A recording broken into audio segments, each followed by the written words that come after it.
integrated approach even at the local level, bringing resilience measures and acknowledge the work being done by government, and on behalf of the delegates, the Prime Minister for the photograph session outside.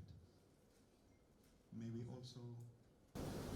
Honorable Ministers, His Excellency, the New Zealand High Commissioner to Fiji, Bolavina Johnson, Head of the United Nations Economic and Social Commission for Asia and Pacific, UNESCAP, the Regional Director, Commonwealth Local Government Forum,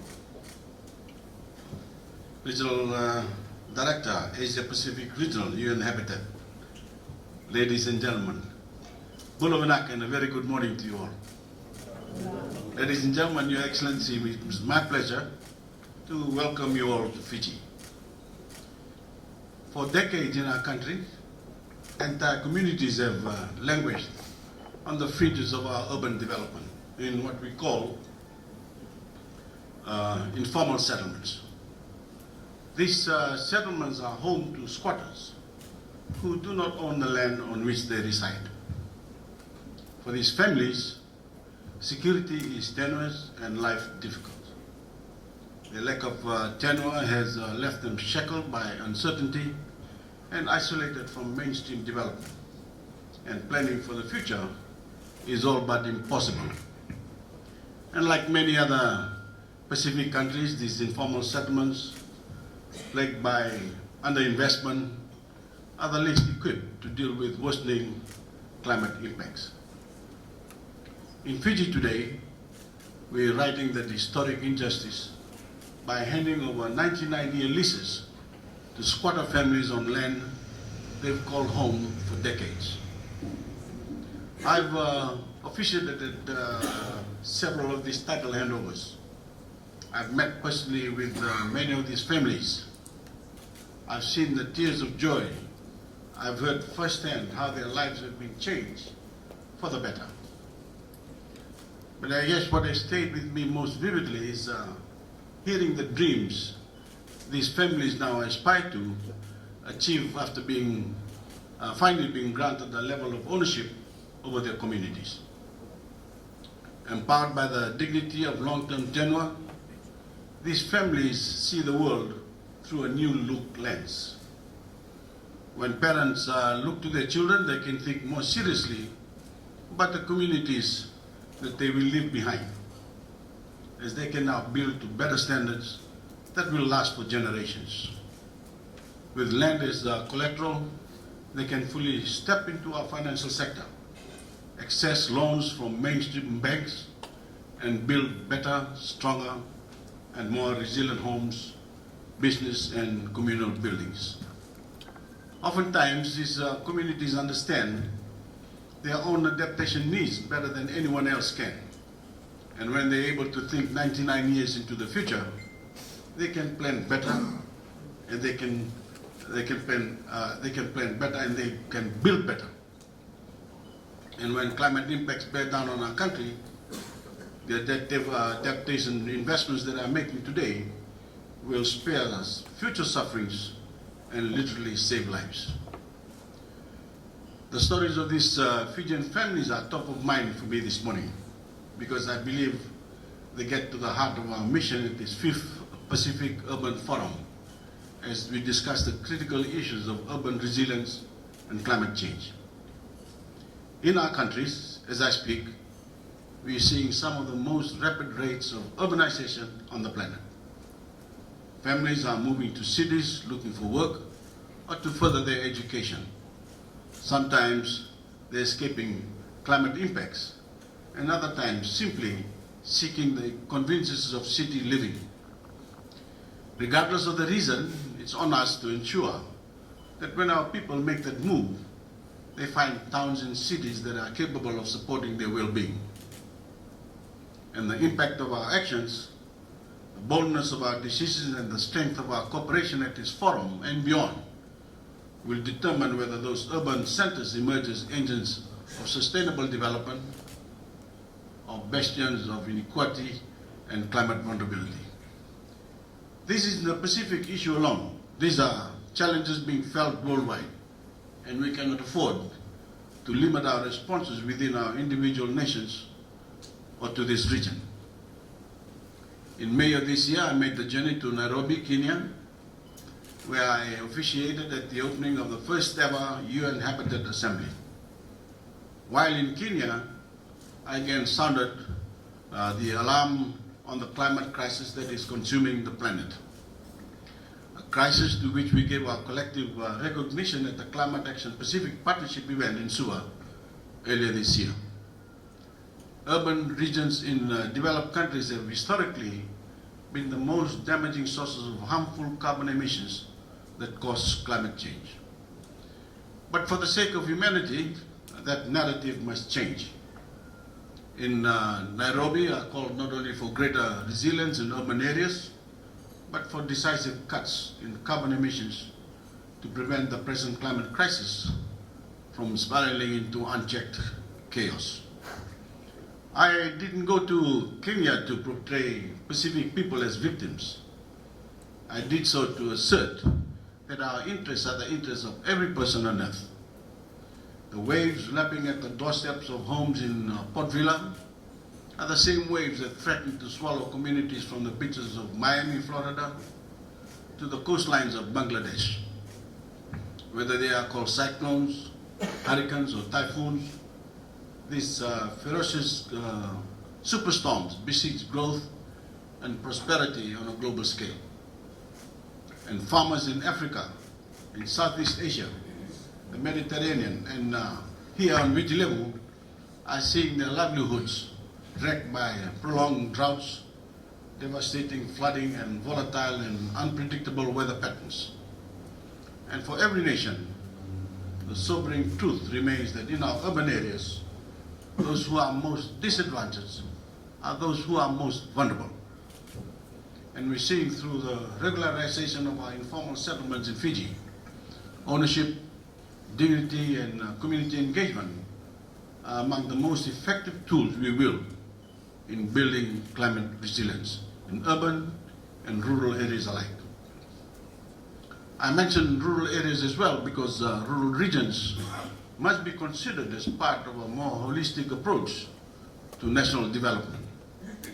It is almost never any family's first option to pack up their entire lives and make the costly and risky move from their rural home to an urban area.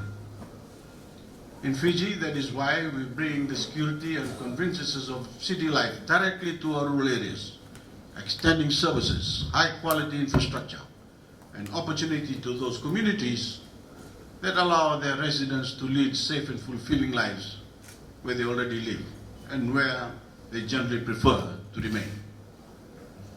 While that effort is easing the mountain pressure of rural to urban drift, the need to adapt our cities remains as pressing as ever. Our populations will continue to grow, and our urban areas are projected to grow even faster, consuming greater swaths of rural areas as part of our towns and cities. We need to cater for that development by considering all development under national master plans that not only address our urgent challenges today, but that consider long-term trends within our economies. Fiji recently hosted a legend in the world of urban planning, Dr. Liu Tai Ke, the man known as the architect of modern Singapore. Dr. Liu was in Fiji to work with us to marry lessons from Singapore's renowned development experience with the realities on the ground in Fiji. His team has proposed that Fiji consider development 50 years into the future in order to prepare ourselves for unprecedented growth and migration towards our major towns and cities. I believe that's advice we'll all benefit from taking seriously. Too often, whether due to lack of resources and lack of inclination, development in our region has been focused on cheap, short-term fixes rather than well-considered long-term aspirations. Let me give you an example. A road may need to be extended to a new area, so we build one. But 20 years later, that road is too narrow to serve increasing flows of traffic.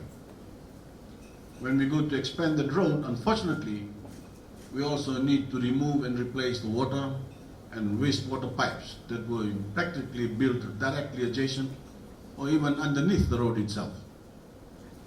We need to entirely repave shoddy sections of roadway that weren't built to standards or to withstand climate impacts. We need to move homes, businesses, and other infrastructure constructed by the roadside. And when all is said and done, the project ends up costing too much and taking too long, all because of short-sighted planning two decades prior.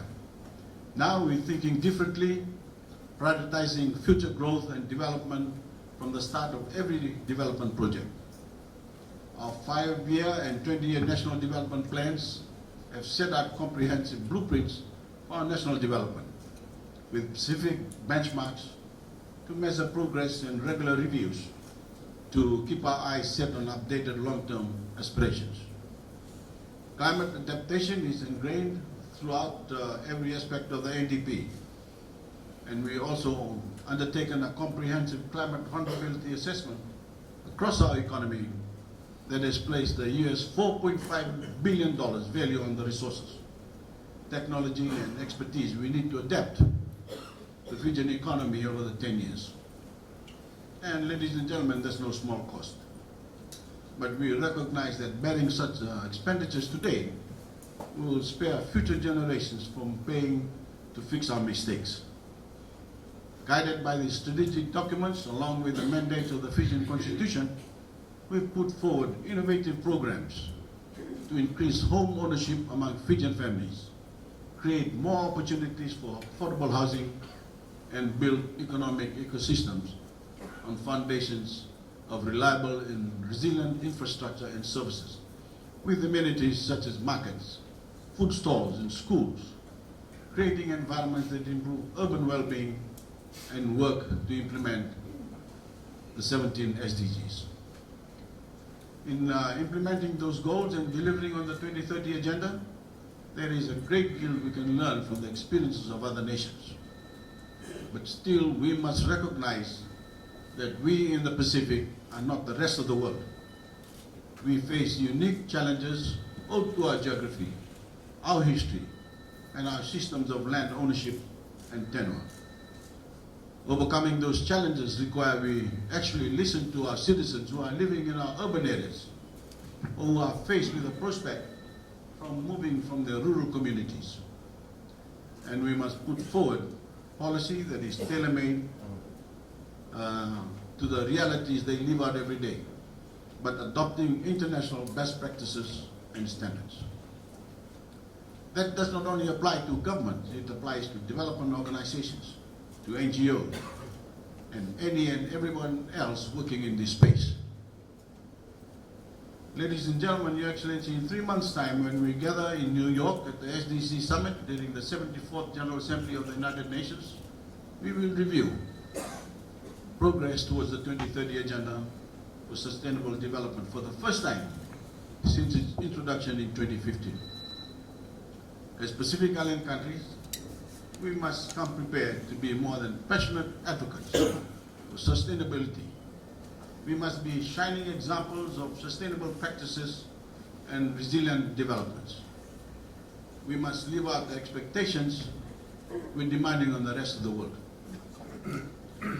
Because while much of our fate may be tied to the strength of global commitments, we can best inspire decisive action by showing how we in the Pacific are achieving sustainable development and advancing the greater interest of humanity. Again, I welcome you all to Fiji and wish you well in your discussions. Thank you and God bless you all.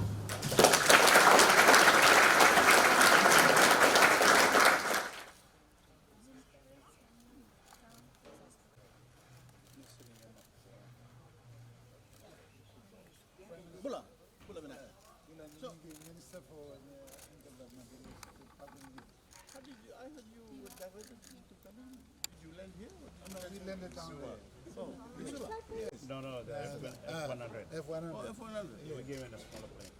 Good. Prime Minister, having a party. Better you We than met me. before, Yes, yes. 2030 then. Yes, yes. Please.